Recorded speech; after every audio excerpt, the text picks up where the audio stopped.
Once upon a time, in a quiet and beautiful village surrounded by green fields and small rivers, there lived a little girl named Emily. Emily was known in the village for her bright smile and cheerful nature. Every morning before the sun fully rose, she would wake up excited for school. She carefully packed her small backpack with books, notebooks, crayons, and pencils before running outside to meet her friends. The road to school was long, but Emily never got tired of it. Sometimes she skipped along the dusty path, sometimes she chased butterflies, and sometimes she stopped to admire the flowers growing near the road. She loved learning new things. She loved stories, paintings, games, and spending time with her classmates. But there was one thing Emily feared every single day: math. Whenever numbers appeared in front of her, her confidence disappeared. Even the smallest calculations made her nervous. While other children quickly solved problems on the board, Emily quietly counted on her fingers under the desk. At first, nobody paid much attention to it because she was still young. But slowly, her parents and teachers began noticing that Emily struggled more than the other children. Still, Emily tried her best. Every evening after dinner, she sat at the table with her notebook open, trying hard to understand numbers. Sometimes she erased the same answer again and again until the paper became thin. Her mother often sat beside her and gently encouraged her. "Don't worry, Emily," she would say softly. "Everyone learns differently." Emily nodded, but deep inside, she worried that maybe she wasn't smart enough. When she entered the classroom, her teacher, Mr. Johnson, greeted everyone warmly. Mr. Johnson was one of those teachers who truly cared about children. He never liked making students feel embarrassed. He believed every child had a special talent waiting to shine. That day, after the morning lesson, he clapped his hands and announced happily, "All right, children, today we're going to do drawing." The classroom instantly filled with excitement. Some children cheered loudly, others quickly opened their color boxes.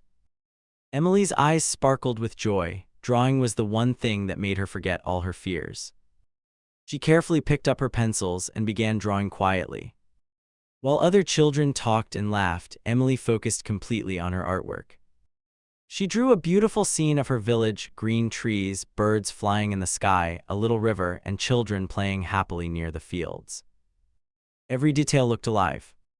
Math may have been Emily's weakness, but art was her gift. In fact, everyone in class admired her drawings. After some time, the activity ended, and Mr. Johnson began checking everyone's notebooks one by one. Some students had drawn funny cartoons, some had drawn animals, others had colorful shapes and playful designs. Mr. Johnson smiled at every drawing because he understood something important: children don't need perfection. They need encouragement. On each notebook, he wrote kind little messages with his signature. "Good job, very creative, well done." Finally, he reached Emily's desk. For a moment, he stayed silent while looking at her drawing. Then a warm smile appeared on his face. He wrote, "Well done, Emily. Your drawing is beautiful. Keep shining." When Emily read those words, her heart filled with happiness. It felt like someone had finally noticed the thing she was truly good at. She carefully closed her notebook and hugged it tightly to her chest. She couldn't wait to show it to her mother after school. As soon as lunch break started, the children rushed outside. Some ran toward the playground while others hurried toward the canteen. Emily slowly followed her friends. Although she had lunch from home, she didn't like sitting alone, so she stayed with her classmates while they bought snacks. One of her friends ordered juice and sandwiches and asked Emily to help count the money. Immediately, Emily became confused. She quietly started counting on her fingers again. Her friends noticed. One child giggled softly, another whispered something to the others. Soon, everyone realized that Emily struggled badly with numbers. Emily pretended not to notice their reactions, but inside she felt embarrassed. For the rest of lunch break, she stayed unusually quiet. After the break ended, the children returned to class for math lesson. Emily's nervousness returned immediately. Mr. Johnson walked toward his desk carrying 3 shiny red apples. He placed them carefully in front of the students. "Today," he said with a smile, "we will practice simple addition." Most of the children looked relaxed, but Emily lowered her eyes toward her notebook. Mr. Johnson picked up one apple and said, "Children, imagine I give you one apple." Then he picked up another, and then I give you one more apple. Finally, he lifted the third apple, and then another apple. He looked around the class. "How many apples will you have altogether?" Almost every student answered together, "3." Mr. Johnson smiled proudly. Then he turned toward Emily. "And what about you, Emily?" Emily slowly looked at her fingers under the desk and began counting carefully. The classroom became quiet while everyone waited for her answer. After a few seconds, Emily smiled confidently and replied, "5, sir." A few students laughed quietly. Mr. Johnson stayed calm. He thought perhaps Emily got nervous because she didn't like apples. So he decided to change the example. "All right, Emily," he said gently, "let's try again." He smiled kindly and continued, "Imagine I give you one strawberry, then another strawberry, and then one more strawberry. How many strawberries will you have?" Emily counted carefully on her fingers once again. This time she answered immediately, "3, sir." "Excellent," Mr. Johnson said happily. The class clapped softly. Mr. Johnson felt relieved. He believed Emily finally understood. But then he returned to the apple question once more.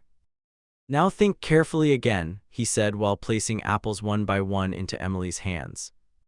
"One apple, then another, and then one more." He smiled and asked, "How many apples do you have now?" Emily looked at the apples in her hands and answered very innocently, "4, sir." This time Mr. Johnson became confused. His patience slowly faded. "Emily," he said more seriously, "you answered correctly with strawberries. Why do you still keep saying 4 for apples when I only gave you 3? The classroom became silent. Emily looked frightened. She held the apples tightly and spoke in a soft, trembling voice. "Because I already have one apple in my backpack, sir." For a moment nobody spoke. Mr. Johnson's expression changed completely. Suddenly he understood everything. Emily was not being careless. She was answering from her own perspective. The answer he thought was wrong actually made perfect sense to her. That day, Mr. Johnson learned an important lesson himself. And my friends, the same thing happens in life. Many times, we quickly judge people because their opinions are different from ours. We assume they are wrong simply because their answers don't match ours. But we often forget something important. Every person carries different experiences, different struggles, and different thoughts inside them. Just like Emily carried another apple in her backpack. Sometimes people react differently because their life experiences are different. Sometimes they see things we cannot see. Yes, 5 plus 5 equals 10, but so does 6 plus 4, and even 3 plus 7. The result can be the same even when the path is different. So never believe that only your way is correct. Listen carefully before judging others. Try to understand what they might be carrying inside their invisible backpack. Because once you understand their perspective, their answer may not seem wrong at all. If this story touched your heart, don't forget to like, share, and comment below. Your support inspires me to create more meaningful stories for you.